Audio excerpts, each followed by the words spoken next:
Hello, everyone, and welcome to the Progressive Overload Podcast. Have you ever thought about strengthening multiple areas of your life at the same time? Then you've come to the right place. Our goal is to help you identify ways that you might need a progressive overload to break through those plateaus and keep you growing. Welcome to the Progressive Overload Podcast, everyone. We are glad that you are here today. Glad to be here with Tyson Burwell. Yes, sir. Joe Copeland. What's up? And I'm Adam Lazarine, one of your co-hosts, and we are looking forward to today's episode and what is coming up. It's New Year. Yeah. It's a new year, right? That's right. It is. Happy New Year, guys. Happy New Year. And things about New Year is always exciting because it kind of lends itself to new. Mm-hmm. It's in the phrase, Right, so right. you have to talk about new things. But here's the truth of the matter as we just jump right in. It's the same old things that are keeping you from getting your new ways. Ooh. Is that right? Shots fired. Shots Oh, fired with the come sound on. effects. That's fantastic. I got sound effects, guys. Here we go. Get ready. Yeah, we'll try to less is more, Joe, with sound I know. effects. I'm going to try not to be too trigger happy with it. Try.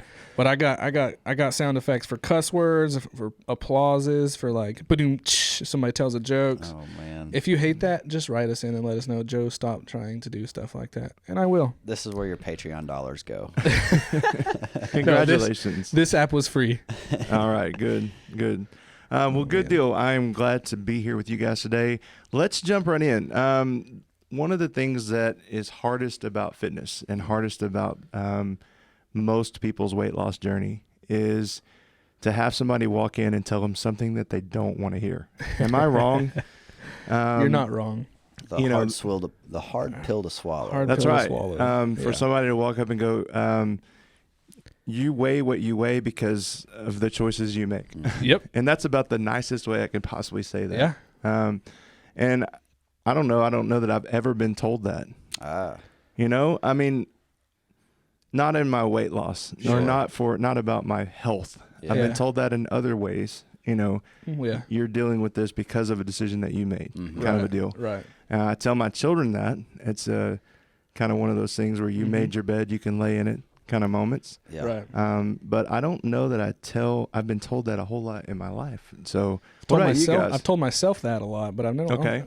Well, actually, I probably have told people that before. Yeah. Because sometimes with my clients, you just kind of have to tell them the truth and not beat around the bush too much. And sometimes the hard truth is what they need to hear. Yeah. A lot of times that's what provokes change, and that's kind of what our goal today is to provoke change. Yeah, exactly. So often we try to tiptoe around the main problem or the elephant in the room, but at the end of the day, the hard conversation has to be had, And you didn't end up this way overnight. It's not like you woke up. I mean, literally, where you are today has been small decisions being made every single day, over and over again. What you're putting in your body, how often are you moving, and the way to fix it is the opposite of that. It's a lot of correct decisions over and over again, every single day. Yeah. Right. And so I remember back when I was a trainer and I had kind of let my body go a little bit, I just was around a lot of athletic people and athletes, and I was like, nah, I don't want to be like them. You were fit by proxy. Yeah. And it didn't really work out so well, but I remember getting back into a little bit of fitness, and I had done like the bleachers. I'd gone into the stadium and done bleachers and done a whole bunch of stuff. And the next day, I was in the cold whirlpool, and my head trainer walked in and goes, "What happened to you?" I said, "Bleachers will do that." And he said, "They didn't build Rome in a day." They didn't build Rome in a day. That's right. And so I remember that always. This is a hard dynamic for me to, a hard line for me to kind of go between with my clients, because obviously I have somebody who's coming to me to pay me to help them. Like, they're giving me money, and they're my customers, my clients. It's really hard to cross that line and just say, hey, you're jacked up in your head for everything that you're going through. Like, I've had conversations with people who I've tried to, hey, we really need to add about 100 more calories a day, and that just freaks them out. I mean, there's a lot of hard conversations that I have to have with people. Like, if you keep going down this road, you're going to lose hair. Your nails are going to thin. You're going to have zero libido. Like, it's anyways. Well, they take it too far the other way, then, is what you're saying. Yeah. Yeah, sometimes. Yeah. I don't know. Like our number one here, the magic pill you're searching for, it's not magic. It's hard work. Right. And sometimes like what you're saying is you'll be talking with somebody and they have it too far the other direction where now they quit eating completely. Mm-hmm. And I know we've talked about that with your relationship with food and that kind of thing. Right. Yeah. But see, why is it so difficult? Because we can put so much energy into being wrong, and doing something the wrong way, but we won't turn around and put the same amount of energy into doing it the right way. I don't understand the dynamic. Is that just because we need to pay somebody to tell us the hard things? Yeah. And I go back to like what I do in the church. It is so much easier for me to pay a consultant to come in and talk to the people of the church and go, this is what's wrong and this is what I see and this is true. And than it is for me to do that inside of the organization. Right. I get that. Yeah, sometimes I don't know. Would you think that sometimes it's easier to hear it from somebody else, or they need to hear it from somebody else? Okay, so I think there's some truth to that. Sometimes you need to hear it from a person that loves you and cares about you, and sometimes you just need to hear it. Period. Right. And so you have to weigh those things out, and hopefully if you care enough about yourself, and in the church world, if you care enough about the church and growing the body of Christ, then you're going to hear that and receive it in a way that doesn't matter who it comes from. Sure. It may sting a little bit less if you know that person loves you. Yeah. It may sting more, and it may impact you more if it comes from a person that you don't know. Yeah. And you go, well, that guy's just off his rocker, but he might be right. Right. He might be onto something if you just listen. Right. And so, Well, sorry. No, go ahead. If you listen to this, if you're listening to what we're about to say and you feel offended in any sort of way, just know that that's not our intention. We're just trying to tell you the hard truths. Something that we may not know you personally, but you support us. We love you. We want the best for you. I don't know. My favorite point is the one you just said. The magic pill you are searching for is in the hard work you are avoiding. That's one of my favorite quotes of all time. Dr. Lane Norton said that, and it struck a chord to me because how many times are we looking for just that quick fix magic pill thing? And that's what runs the fitness industry, is those quick fix magic pills. Definitely runs the supplement injury. For sure. Industry. Industry. So Tyson, how about you as a person that people pay you money for you to tell them exactly what they need to do? Sure. Much like Joe does, and you might be able to tell them how much harder is it for you or easier for you because of what you do? I would say that's a good question. I'm going to say it makes it easier sometimes, and the reason is because we have a focused task with fighting, and because with martial arts, typically it's pretty obvious if you need work somewhere, right? Because you're losing. Yeah, you're getting your butt kicked every day. It's like, okay, so let's say if it's in the striking aspect of it, maybe most of the time all it really comes down to is time on the mats, time in the room doing the thing that we're there to do, and they don't, sometimes they get offended with that too, and you have to be careful because you don't want to run off, right. You don't want to hurt anybody's feelings and run them off. At the same time, it's like, hey man, you're not ready to spar, right?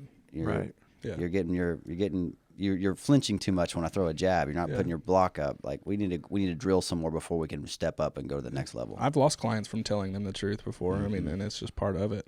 Okay. They just didn't want to hear it. So, what are some of those things that you might have said? Okay, can we go there? That loses a client for you. So this one specifically that's coming to my mind is one that came to me expecting to lose a lot of weight really, really, really fast, to be doing tons and tons of cardio. Y'all know my stance on that. And so what we were doing was strength training mostly for her first couple months. And she was getting really, really strong. She was getting much better form in all of her lifts. She was becoming more mobile. But the weight just wasn't changing as much as she would wanted it to. And so I had, of course we were talking about nutrition and things that she needed to be doing, but we were friends on Facebook, and every time I hopped on Facebook, I saw that she was buying pies from Sally down the road, and she was, sharing, oh, I just made this recipe, and it's, some sort of thing, and so she came in. I want to start running more. And I'm like, that's not the problem. And I pointed out to her, I've seen this week all these different times that you have bought these meals from somebody on Facebook, and I haven't seen her since then. Yeah, Well, there and you I go. hope this doesn't go back to her. Well, Come on. for the most part, I mean, and I guess we need to say this too. Other than your story just now, we don't have anybody in mind while we're talking about all this kind of stuff. Right. Right. But you asked him a specific question, so that was a little. No, that was my fault. No, that's fine. But see, that's the thing is, even in sharing something that was hard to share and truthful, it Right. still is we don't even want to do that. Yeah. Right. And so I think that's some of the mindset that we're fighting is, we want to be, I don't know, it's the nice guy syndrome. Yeah. Is that sure. a Oh yeah, I don't struggle even- with that big time. I don't even know how to say that because I'm going to be very tactful in every word that comes out of my mouth, especially to, people that I don't know that well. Right. Even to people that I do know well, Yeah. it's going to come out just because I have trained myself and worked very hard and crafted that material in such a way that people can hear it and receive it and then give me feedback. Right.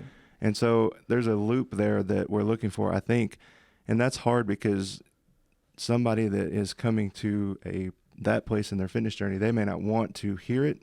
And the feedback that's coming back is going to be critical of you instead of self-reflective. Mm-hmm. Right. And so it's going to be one of those weird dichotomies that you have to fight. Right. I don't even know how to get us from that to the next point, but I'm going to That's try. okay. Before you move on, though, Yeah. one issue I think your relationship with your clients, that's also how you make your living. Yeah. So you're not trying to run them off. Exactly and right. Even though at the same time, and then with you, the people that come to your church, that's how you make your living.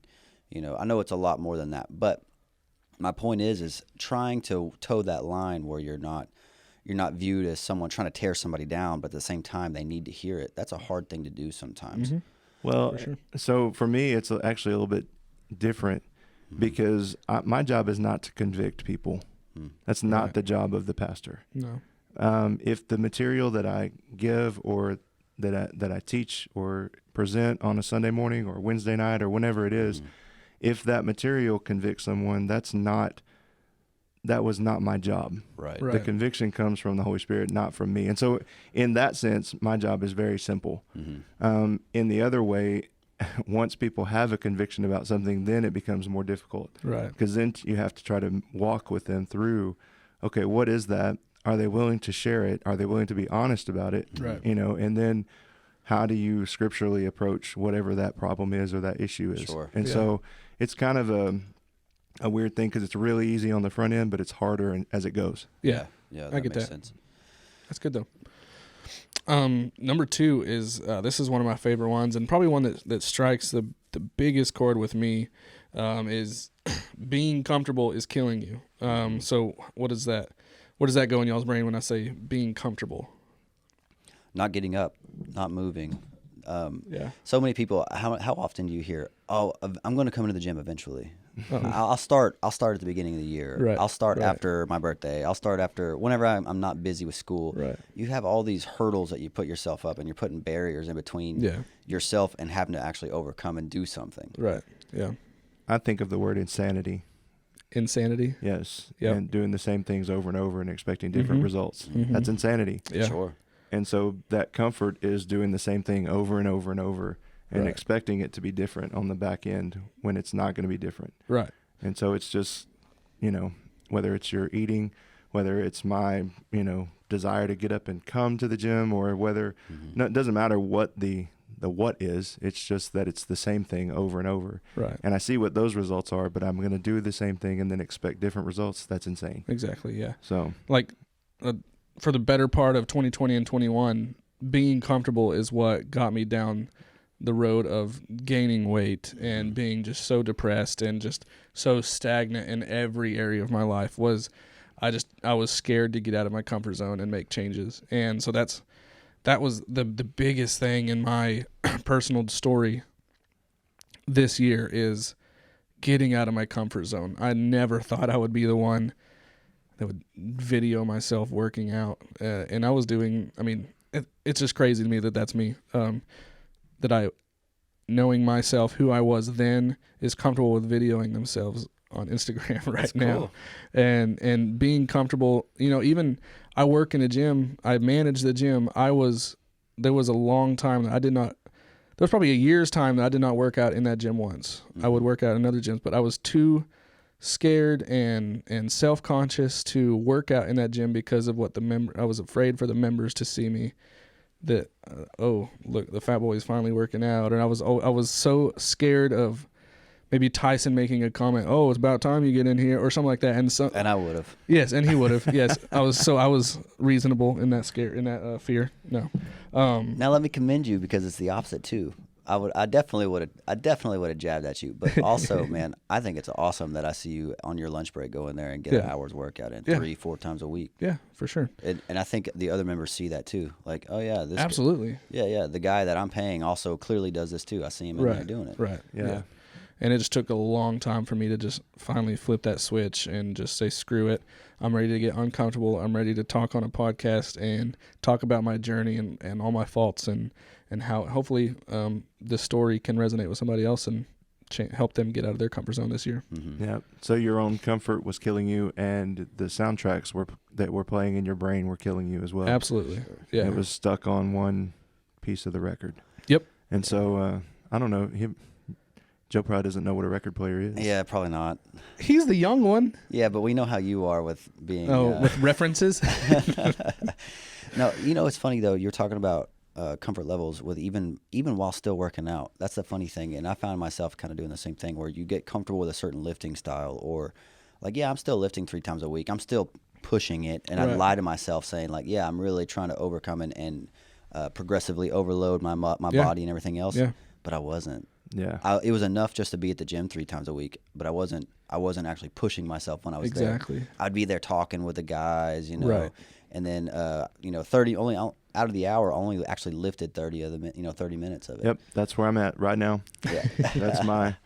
That is my story at the moment. So I'm just comfortable being there, comfortable going. I get in what I get in. I don't worry about the rest. I'm like, yep, got to go. And so it's going to be interesting. I know we have another challenge coming up, and that somehow motivates me to do something different, which it does. Yeah. But I don't know. We've got to get out of that cycle. But for now, it's coming. And so I know I'll put a different gear on, find a different notch of training. Well, you're going to do Tyson's program with me. Is that right? Yep. Ooh. Yep.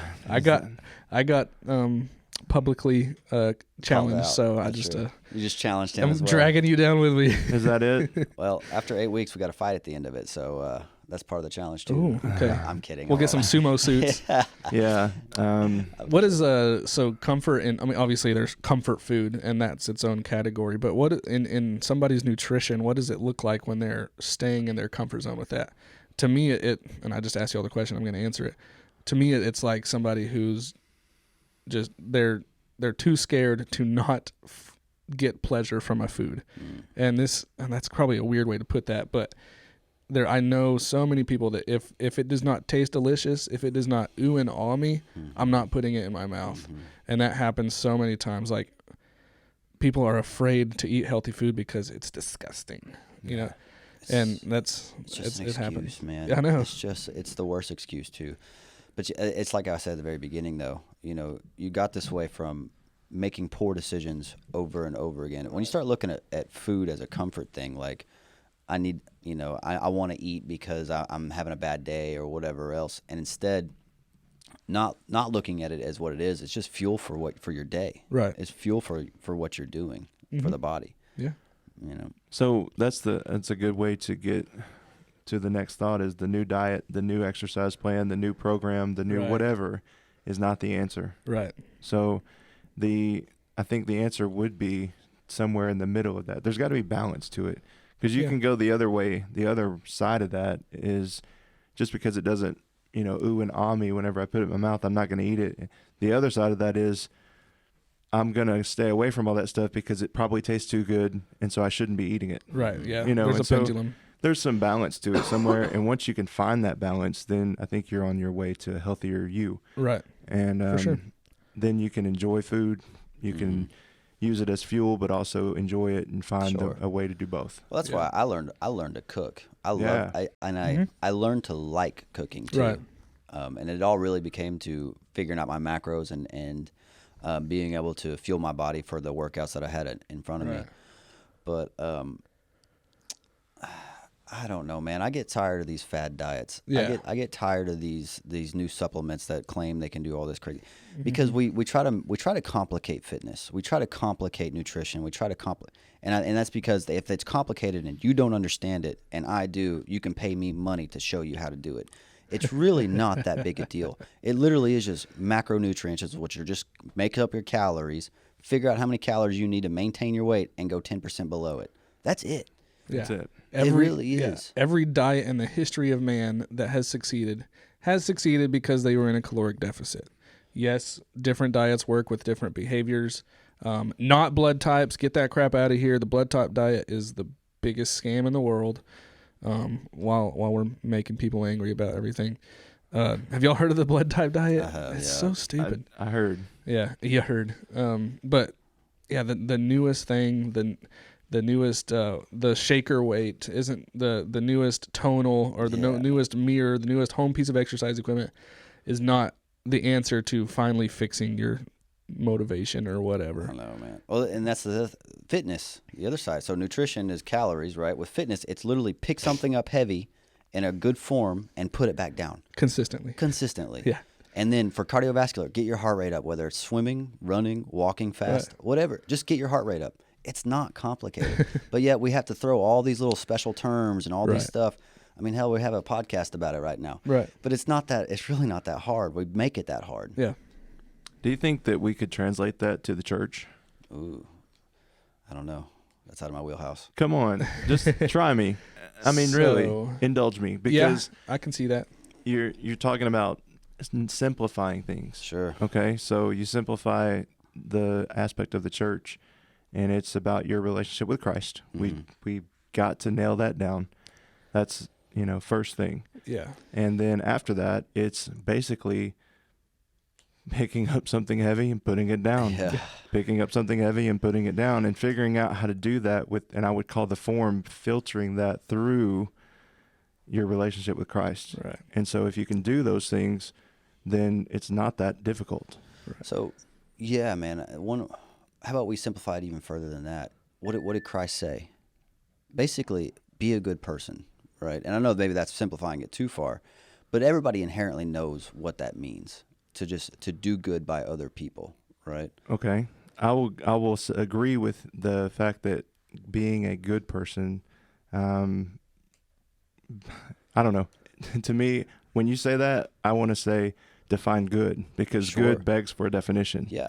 Because really what Scripture says is none of us are good from the get-go. Right. And so when we start talking about being good, then we have to define good. Mm-hmm. Yeah. And when we say good, what we really mean in a scriptural term is, are we righteous? Are we made right in the sight of God? Mm-hmm. And the only way that comes is through the blood of Christ.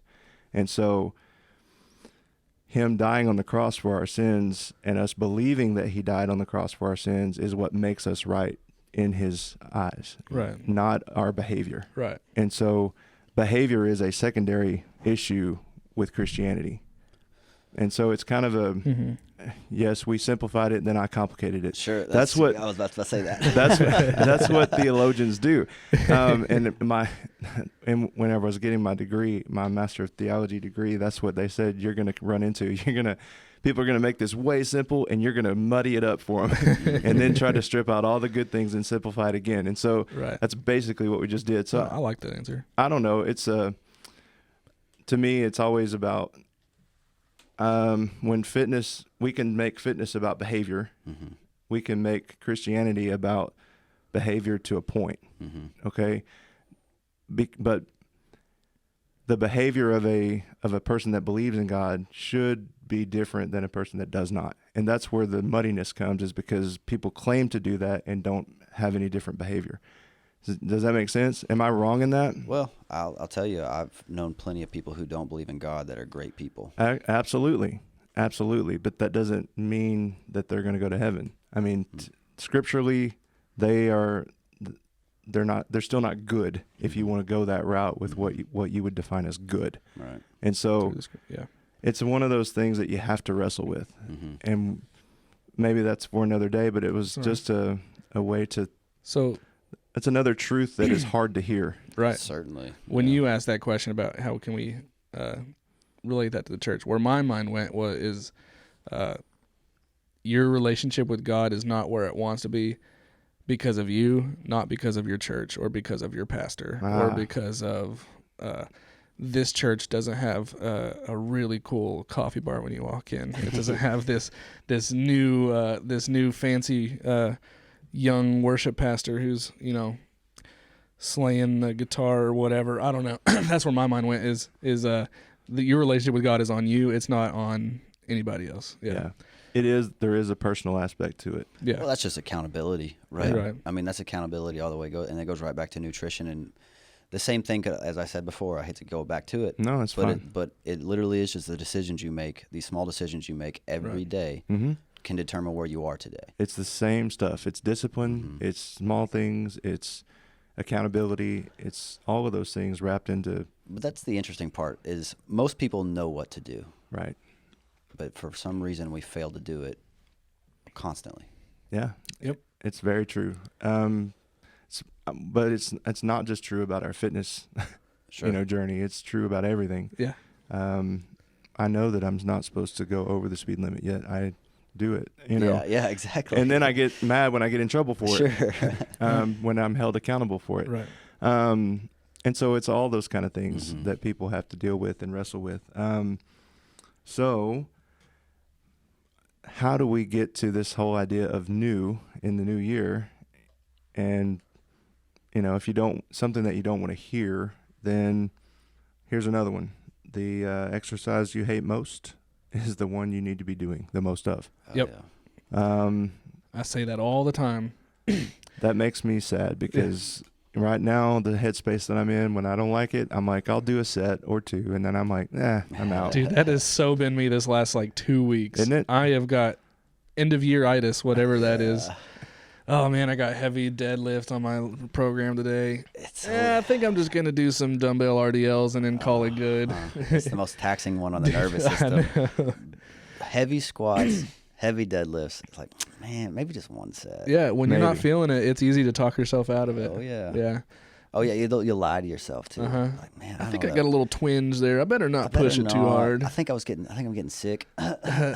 Yeah, I don't know. It might make this worse. Yeah. And then also when somebody asks me, hey, what exercises should I be doing? And my answer always is the ones you're not. Which ones do you hate? Let's go through that list. Yeah. Well, I told Okay. y'all my secret for liking squat. I used to be anti-squat. Yeah.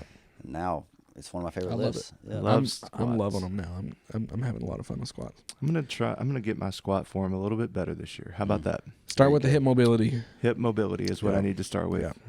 Just overall mobility would be good for me. mobility, yeah. Joint mobility for me. Yeah.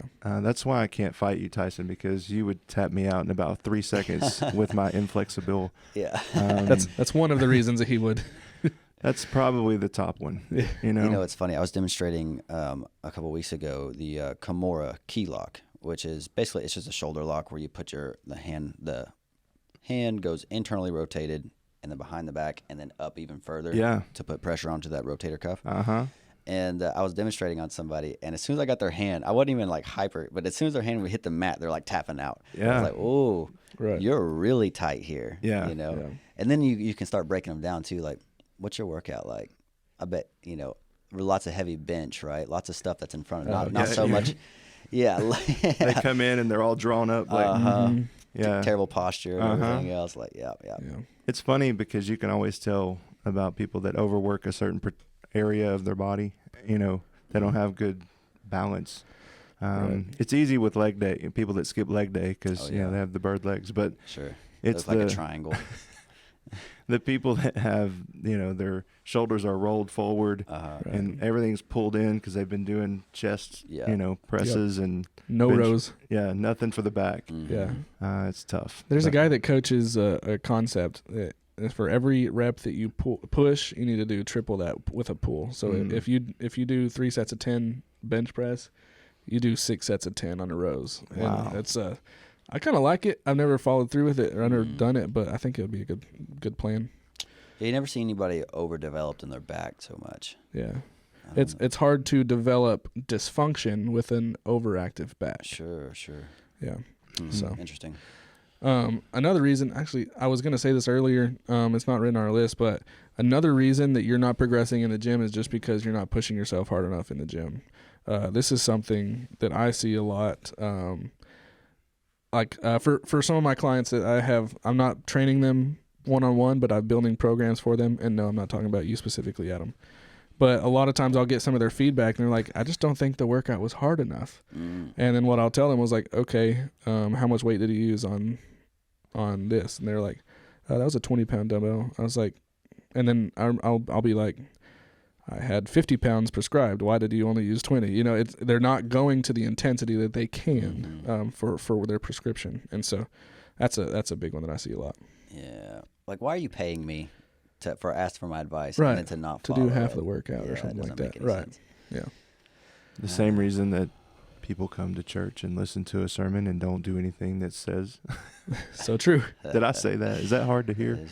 It is hard to hear. And maybe it's more look at a reflective look in the mirror.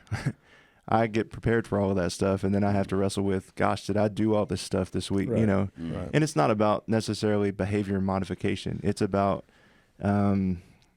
relationship growing. Right. Yeah. And so, when I say that, I'm thinking about we often put our spiritual lives into the realm of behavior modification, when it really is the behavior is a byproduct of our relationship, the closeness of the relationship that you have with somebody. And so when you think about how close your relationship is with God, your behavior changes, you know. Yeah.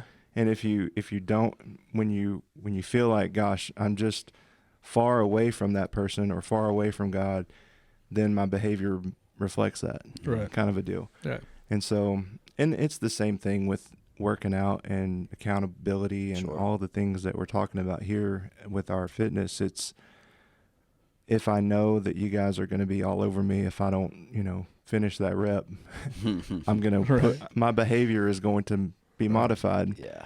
to make sure that I do. For sure. But if you're not, then I'm more prone to be left to my own ways and my own wants and be less likely to change my behavior. I like that. I heard something the other day. David Goggins. I was listening to a podcast with him, and something good. he said that really resonated with me. He was talking about working with other people, and he said, "I can't want it more than you do," Yeah, that's good. and that's so true. Like and I've been using that saying with my athletes, my fighters. Like, I understand you want the event, you want the glory of I'm a fighter, I'm a tough guy. You want other people to see you as this way, but if you're not showing up to practice every day, Yeah. and you're not putting in the work, I can't, as your trainer, I can't want this more than you do. Right. And then I can't want you to win more than you want to. Right. Because if you do, it's just not going to work. You're going to fail. Yeah. Yep. Well, I mean, as a trainer, I gave up holding that burden for a long time. Like, I'm going to show up and I'm going to give you my all in my programming and in my training, but at the end of the day, and if you're not showing up or if you're showing up halfway, that's on you. Yeah. Yep.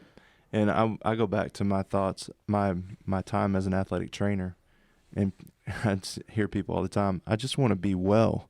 And I'm like, okay, stop coming to stop not coming to treatment. Yeah. Yeah. If you're only coming to treatment once a week, you're not going to get well. Oh, Exactly. certainly. Right. And Well, we've it's got like- all these tools that we can use to help you, but you're just going to let your you just want to do it yourself. To your point, yeah, with patients, it's like I see you twice a week, and I send you home with a home exercise program, and I give you a prescription to do it twice a week on top of the therapy you're seeing me, Yep. and you don't do it, and then you come to me and you're basically wanting to fire me, like, I didn't get the results I wanted. Well, you only put in half the work. Yep. Yeah. Like I can't fix you in 2 hours a week. Right. As we get in the new year, you're gonna, if you're especially on Instagram or social media, you're gonna be seeing a lot of advertisements for a bunch of programs like Beachbody and Insanity and blah blah blah blah blah. And the point I wanted to make is, just because it worked for your friend or this person that you follow does not mean that it's going to work for you. And same thing, if it works for you does not mean it's going to work for another person. And so that's why I'm a huge advocate for individualized programming, not just because I profit from that monetarily, but because I truly believe that it is the best approach to fitness. And so keep an eye out for that, and really, like we always talk about, run it through that filter of, does this person truly have my best interest in mind, or are they truly just trying to get me to subscribe to this program or whatever, Yeah. It didn't work for me because I have a different blood type than you. Oh yeah, that's why. That's why. Well, not to sit here and try to monetize and sell, but that's what I do like about your programming that you do through the Patreon is it's individualized. Right. You'll have a full talk with somebody Right. and figure out what their macros need to be, what their program needs to be like, Right. and then you walk them through it. Yeah. It's more individual than just buying a 6-week program of Insanity or whatever it Yes. is, Yeah. what have you. Yep. How cool would that be for everybody this year to individualize their fitness Yeah. plan Yeah. instead of just mainstreaming it? And you know where they don't need to get those individualizations from are people that have no certifications or education or experience that call themselves health coaches solely because they sell a program. Where'd you get your program, bro? Oh, the guy at GNC. The guy at GNC. No, I'm thinking He's jacked. so, he knows what yeah. he's talking about. This is going to step on toes, but I'm thinking of like the Advocare coaches and the pyramid schemes. the pyramid scheme coaches. I'll just call it what it is while we're there, and it'll piss people off. Whatever. My mom did it for a long time. Mom, I love you. You changed lives. I love that. But I hate when people call themselves health coaches because I have a bachelor's and all sorts of certifications, and in order for me to go get my health coach certification, the real one that's accepted in the real world, I need 1,500 hours of observations in order to even apply for the certification test. Yeah. Like it is a real thing that not somebody that just sells supplements that takes themselves through a program, succeeds. Yeah, it's awesome. You got results. That does not mean you can call yourself a health coach. That's one of my pet peeves in this whole industry. As you can tell. Are you done? I'm done, I guess. Yeah. What's worse is whenever they come to the place that you work and trying to peddle that stuff to your Yes, clients. for sure. And now you're making it's like, don't make me be the bad guy. Yeah. Now I have to step on your toes. Right. Oh, I've lost clients here in town from what's that one that's going crazy in this town right now? I don't know. Gosh, I forgot. I know what you're What is talking it about. called? Optavia or something like that. I couldn't tell you. I've lost so many clients to that. That's- And then they come back. They come back and they have no muscle left. Yeah, they haven't lifted. They haven't They touched nothing. are weak. They've lost tons of weight. Yeah, great. But their hair's falling out. Yeah. They're lethargic. They have no libido. I mean, that happens over and over again. Yeah. That kind of goes back to the magic pill stuff. You Uh-huh. know, it just So why is it Scams. okay for people to do that in this industry, but it would never be okay in any other industry? Like, I couldn't just go and say, because I know how to use a calculator, I'm a CPA. Right. Or, yeah. Right. because I can watch YouTube and do the exercises Right. that you prescribe, I'm a therapist. Right. Nobody does that. No. But when it comes to the fitness industry, I'm a I'm a health coach, or Right. I'm a trainer, or dare I say, even in the church world, just because I can stand up and say some things, Ooh, yes. I'm a pastor. Yeah. Oh no, more than that. Saviors. Look at these Oh, cold leaders yeah. and stuff that Yeah, pop that's, up every now and again, man. That's pretty tough. That's a tough one to swallow. But Yeah. people are looking for something all the time, and they've got people that are willing to buy into it. Then you can call yourself whatever you want. I totally agree with that, because the modern church today, everybody on staff is pastor. You're a pastor. You're Pastor Joe. You're Pastor Tyson. You're Pastor Adam. If you're on staff, you're a pastor. Yeah. I feel like that title should be used a little bit more sparingly. And Probably so. I don't know the biblical foundation of that statement, but That's probably a good thing we need to look at. But I will say this. Being a pastor should not be predicated on your education, because there were some people in the scripture are very smart and educated, and some were not, right. and made huge impacts for the kingdom. Yeah. When in the modern day church in 2023, which Oh, is yeah. what Yeah. we're coming into. Strange Yeah. to say, but yeah. Wow, 2023. Yeah, the word pastor is probably overused. Right. And there are some biblical mandates to follow when you're looking at Right. New Testament word for pastor. It's not used very often in church. It's really the word for shepherd, or Mm-hmm. and then there's under shepherds and kind of that dichotomy. But maybe we'll get into that another day. But Well, that saying, just because you're educated does not mean you're intelligent. this is very true. Yeah. It does go vice versa. It goes there. vice versa Yeah. too. Yeah. Hmm. Yep, that's very true. And so, we're not trying to take a stab at anybody personally, but it's one of those things that you do have to. I'll go back to your statement with the church. Okay, you said you have to have 1,500 hours of, what did you call it? Observation. Observation. Okay, we are safer when we do theology in community, and so that's why fellowship of a local body of church members is critical. Right. Because you can get out in a field somewhere and just think you have some weird epiphany or moment and not filter it through anybody else and not have any other hours of people looking into that and going, yeah, that's fine. Do that, or that's going to be beneficial, or that's going to work, and come back and then call yourself something Right. that you're not, Right. and you're in deep water at that point. Right. Yeah. Yeah, go out into a field, find a mushroom or something, and next thing you know, Yeah. you think you're a messiah. Yeah. And you can Right. convince others that Yeah. you're also that. Yeah. It gets real muddy fast. Yeah. Or find a salamander. Ooh. Do you know that story? No. That's Joseph Smith. Yeah. Oh, yeah. Shots- Oh, shots yeah. Fired. Shots Okay. fired. I know. Yeah. Where's the sound effect? While we're doing it, oh yeah, Too late. boom, baby. Too late. I gotta Too be on late. top of that. Yeah, man. Well, things that are hard to hear are often never said. And so here's the thing. Don't be afraid to, one, seek out somebody that will be honest with you in the new year. Two, don't be afraid to hear them out. Right. And then three, put your big boy pants on and hear it out Mm-hmm. and take the kernel of truth out of it. It may be, maybe their presentation wasn't great. Maybe it wasn't done out of love, but maybe there was some truth to be had out of it.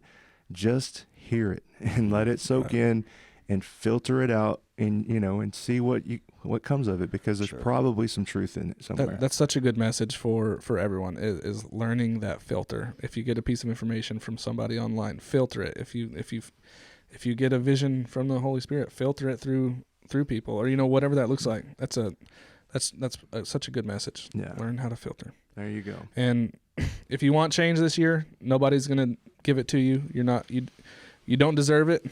You have to earn it. That's it. And that's the biggest thing I've learned. If I want to look a certain way, I want to be able to lift this much weight, blah, blah, blah. Ain't nothing going to happen to me unless I earn it. Mm-hmm. And I put in the work to make it happen.